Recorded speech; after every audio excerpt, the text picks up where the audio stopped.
함께 보실 하나님 말씀은 신약성경 마가복음 4장입니다.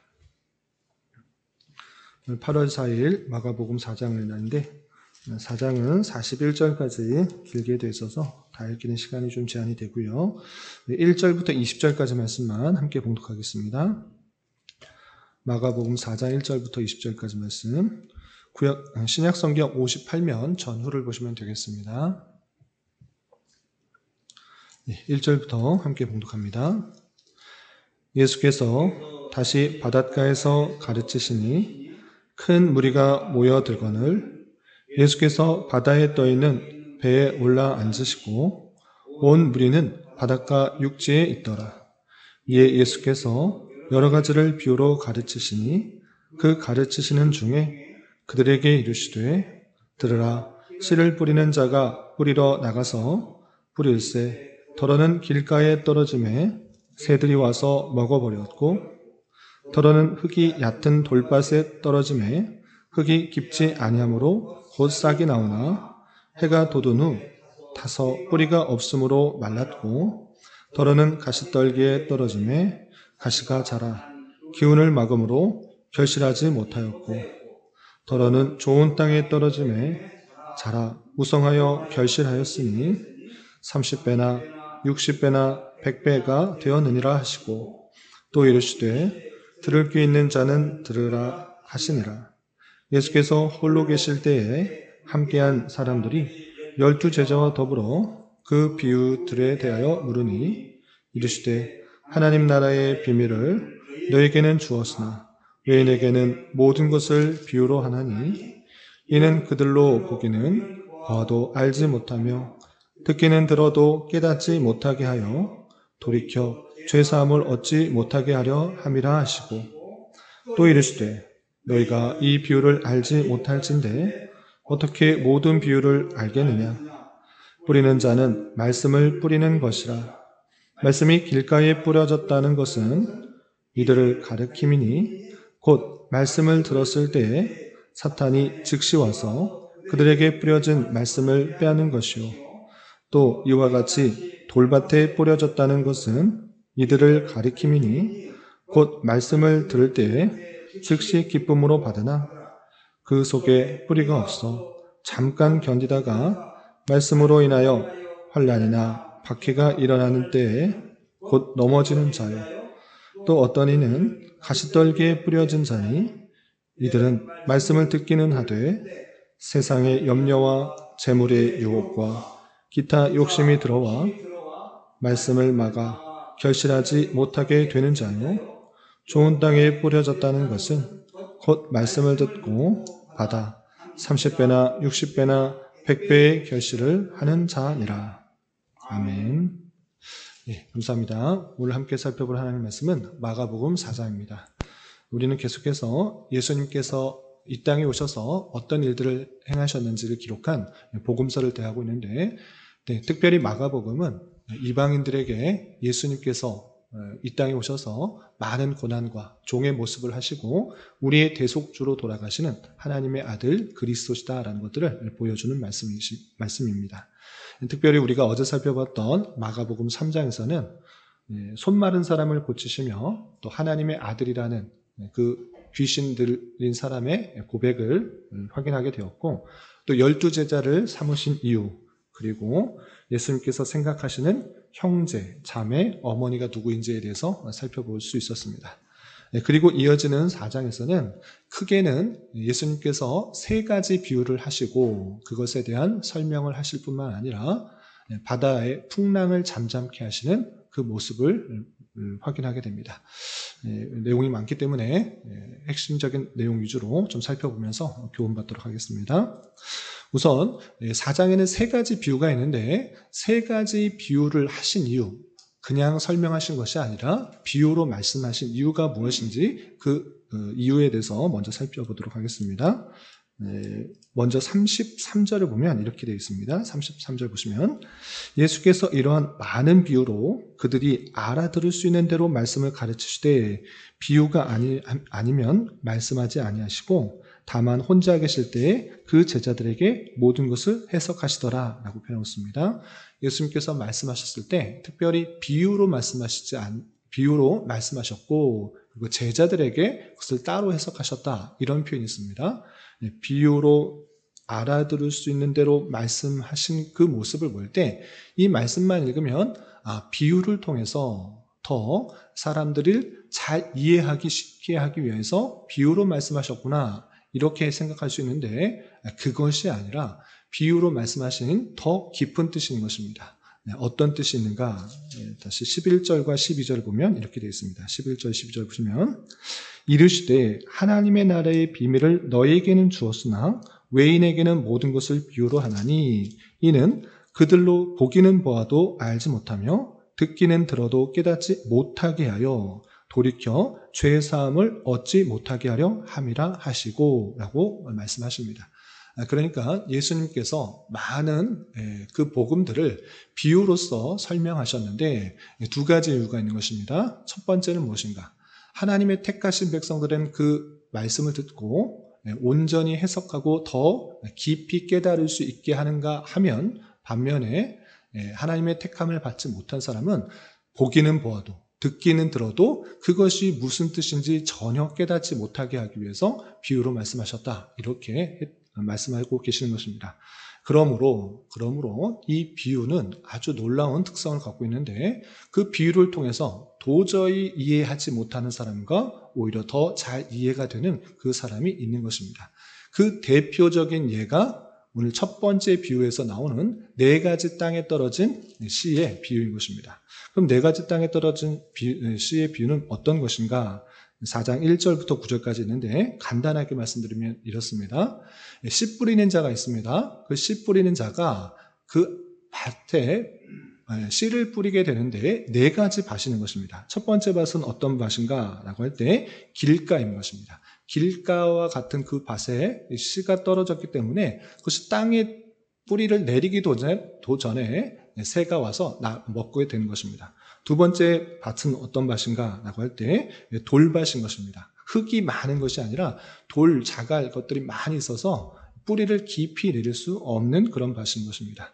그러나 그렇기 때문에 뿌리가 나오는 것 같지만 그 흙이 많지 않기 때문에 곧 말라 비틀어집니다. 세 번째 밭은 가시떨기 밭인데, 가시떨기 밭은 뿌리는 내릴 수 있습니다. 흙이 많기 때문에 뿌리는 내릴 수 있으나 그 씨가 자라면서 어떤 어려움을 만나게 되는가? 그 주변에 있는 가시떨기에 의해서 자라지 못하는 것입니다. 그래서 얼마 자라지 못하고 죽어버리는 그런 씨에 대해서 말합니다.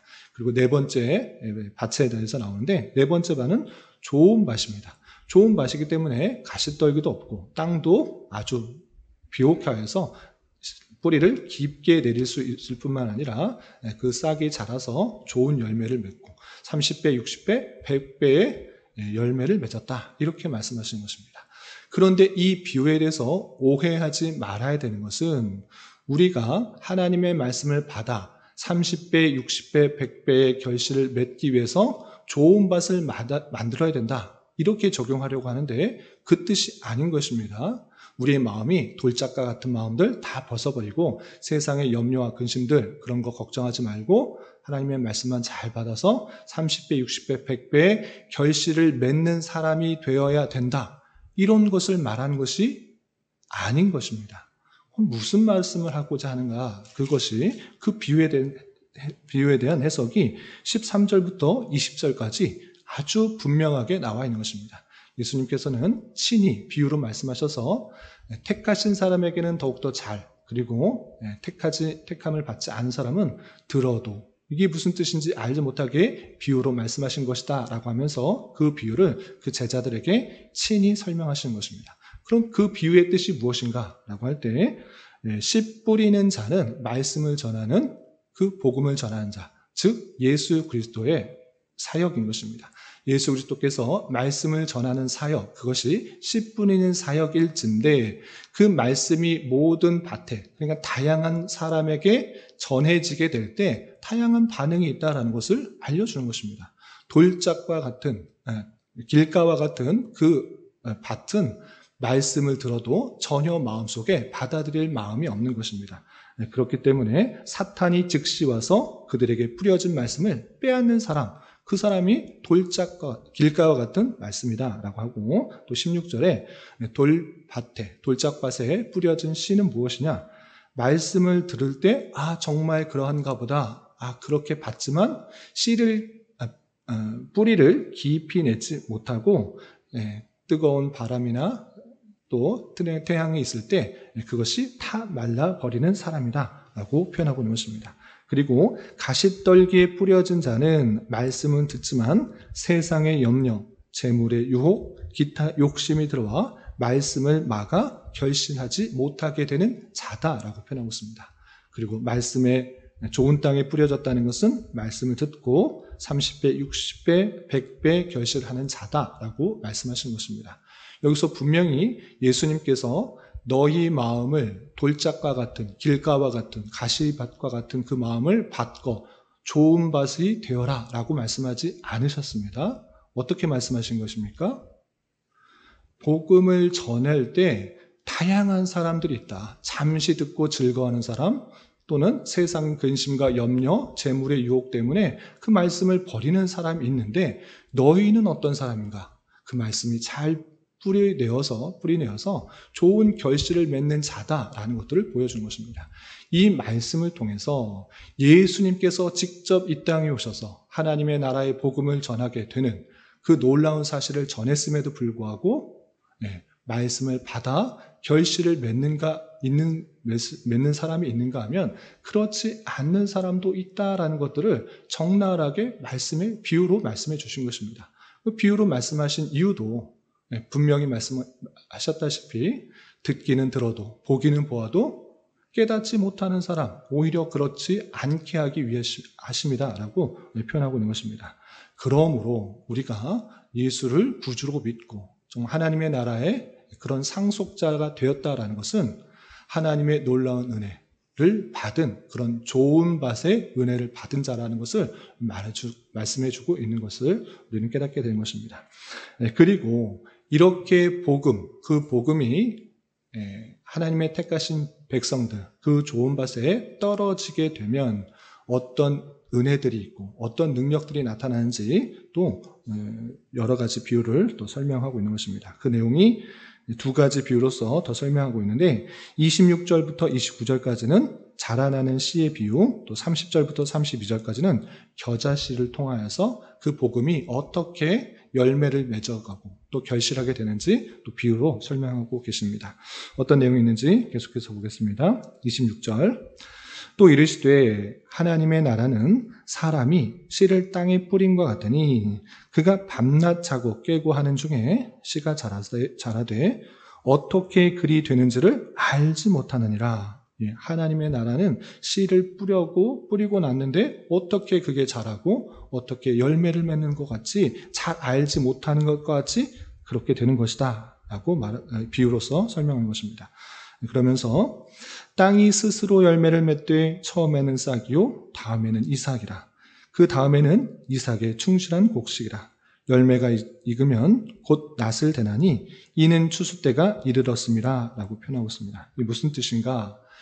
우리는 씨가 땅에 떨어져 좋은 양분을 가지고 땅에 있는 양분을 가지고 또 비를 맞고 또 태양이 비추게 되면 조그만 씨앗이 썩어져서 뿌리를 내리고 또 싹이 나고 또 줄기가 나고 또 나오면은 열매를 맺어가는 것을 보게 됩니다. 그런데 그것이 어떻게 그렇게 되는가? 대단한 신비 가운데 있는 것입니다.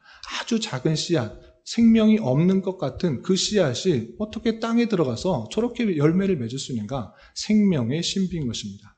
그렇게 인간이 다 그 모든 절차를 알 수 없을 정도로 하나님의 말씀이 우리에게 떨어졌을 때 그것이 우리가 다 이해하는 방식이 아니라 그것을 훨씬 넘어서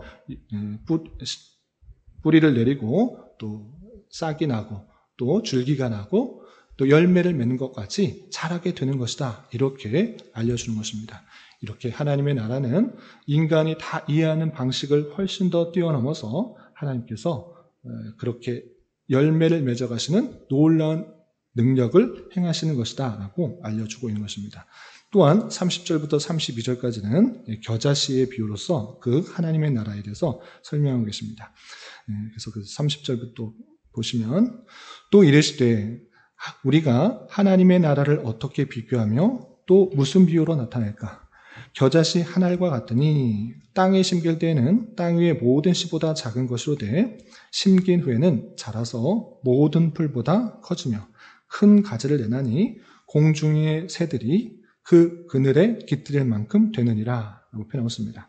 거의 비슷한 비유인데 특별히 겨자씨, 씨 중에서 가장 작다라고 말할 정도로 아주 작은 씨 중에 하나가 겨자씨인데 그 겨자씨는 정말 작은 것이지만 그것이 뿌려지면 정말 모든 풀보다 큰 가지를 내요.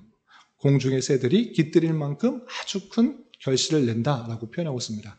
그만큼 아주 작아 보이는 씨일지라도 그것이 큰 결과를 내는 것과 같이 하나님의 나라는 정말 보잘것없는 그런 복음 또는 하나의 일들로 보이지만 그것이 확장되어서 큰 결실을 이루게 될 것을 비유로서 설명하고 계시는 것을 보게 됩니다. 이렇게 비유로서 설명하면서 택하신 사람들에게는 그 말씀이 더욱더 깊이 이해가 되고 또 택함을 받지 못한 사람들에게는 그거의 무슨 뜻인지 오히려 돌이켜 죄사함을 얻지 못하게 하려 하시는 하나님의 놀라운 뜻을 보게 되는 것입니다. 그러면서 이 하나님의 복음을 가려지는 것이 아니라 더욱더 밝혀지게 될 것을 이렇게 또 말씀하십니다. 21절부터 23절 보시면 이렇게 되어 있습니다. 그들에게 이르시되 사람이 등불을 가져오는 것은 마을 아래나 평상 아래 두려함이냐 등경 위에 두려함이 아니냐 드러내려 하지 않고는 숨긴 것이 없고 나타내려 하지 않고는 감추인 것이 없느니라. 들을 귀 있는 자는 들으라 라고 하면서 계속해서 비유로 말씀하는 것은 너희들이 듣고 이해하지 못하게 하려 하는 것이 아니다. 등불을 가지고 와서 그 등경 아래에 두는 사람이 있느냐 등경 위에 두지 않느냐 당연히 그 빛은 아래에 두려고 하는 것이 아니라 위에 두어서 등경 위에 두어서 많은 사람들을 잘 보이게 밝히게 하기 위함이다. 그러므로 내가 비유를 하는 것은 그 하나님의 복음이 온전히 드러나서 그 감추어 주었던 하나님의 나라가 더 알려지게 하기 위함이라는 것들을 알게 합니다 라고 하면서 들을 귀 있는 자는 온전히 들으라 라고 하면서 하나님의 나라의 그 놀라운 비밀들을 어렵다고 또는 그것이 무슨 뜻인지 모르겠다라고 하면서 두려워하거나 이해하지 않으려고 하는 것이 아니라 그것을 통해서 그 복음의 놀라운 신비와 하나님의 나라의 비밀들을 잘 깨달아야 된다라고 말씀하고 계시는 것입니다. 이렇게 예수님께서는 비유를 통하여서 우리가 얼마나 큰 은혜를 받았고 또 그것을 통해서 이 작은 복음이지만 아주 작은 복음이지만 그것으로 말미암아 성령의 풍성한 열매와 결실을 맺어 하나님의 나라의 백성답게 이끌어 가실 것이라는 예수님의 놀라운 말씀들을 우리는 확인하게 된 것입니다. 이러므로 우리는 좋은 밭에 은혜를 입은 자인 것입니다. 우리가 스스로 돌을 걸러낼 것이 아니라 그리고 가시 덤불을 제거한 것이 아니라 하나님께서 우리의 마음을 순하게 연하게 만들어 주시고 또 그 복음이 우리에게 심겨지게 된 것이며 그 작은 복음을 통하여서 겨자씨의 나무와 줄기와 같이 또 30배, 60배, 100배의 결실을 맺어가는 그런 놀라운 하나님의 능력들을 우리를 통해서 해 나가시는 것입니다. 이런 은혜를 받은 자답게 하나님께 감사 찬송하며 주님께서 우리를 사용하시고 또 이끄시는 대로 우리의 마음과 생각과 행동을 순종하여 좋은 결실을 맺어가는 그런 삶을 살아가야 될 것입니다. 이런 저와 여러분 되시기를 주님의 이름으로 부탁을 드립니다. 기도하겠습니다. 하나님 아버지 감사합니다. 오늘 말씀을 통하여 예수님께서 복음에 대하여 여러 비유를 하신 말씀을 살펴보았습니다. 이런 말씀을 대하는 자로서 하나님의 말씀과 그 나라를 받을 수 있는 좋은 밭의 은혜를 주심을 참으로 감사하는 자 되게 하여 주시고 말씀을 받은 자답게 좋은 결실을 맺어가는 인생이 될 수 있도록 은혜를 더하여 주시옵소서. 주님, 8월은 여름 캠프를 준비하여 한 달을 보내려고 합니다. 8월 마지막 날에 있는 여름 캠프 가운데 주님께서 풍성한 은혜를 허락하여 주시고 하나의 행사로 그치는 것이 아니라 우리 교회가 더욱더 주님 안에서 하나 되며 주님께서 원하시는 교회의 모습으로 성장해 나갈 수 있는 좋은 기회가 될 수 있도록 은혜를 더하여 주시옵소서. 주님, 나라와 민족을 위하여 기도합니다. 정치적으로, 경제적으로, 문화적으로 많은 혼란과 어려움과 타락이 있습니다. 주님, 긍휼히 여겨주시고 이 나라의 위정자들을 붙들어 주셔서 주님의 선한 도구로 사용하여 주심으로 법과 질서가 온전히 지켜지고 땀의 가치가 더욱더 존중되며 창조 질서가 유지되어 하나님의 주권과 공의, 영광과 능력이 온전히 선포되며 드러나는 나라 될 수 있도록 은혜를 내려 주시옵소서.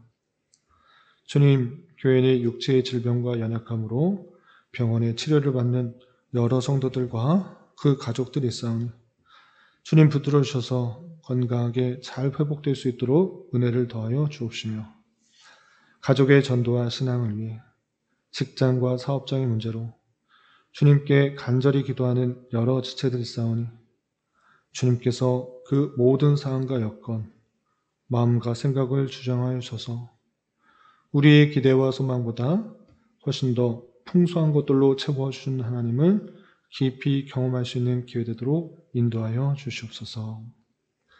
이 시간 한 주간의 삶을 올려드리며 각자 간절하게 간구하는 기도 제목 주님께서 들으시고 가장 선한 것들로 응답하여 주시옵소서. 예수님의 이름으로 기도 올리옵나이다. 아멘.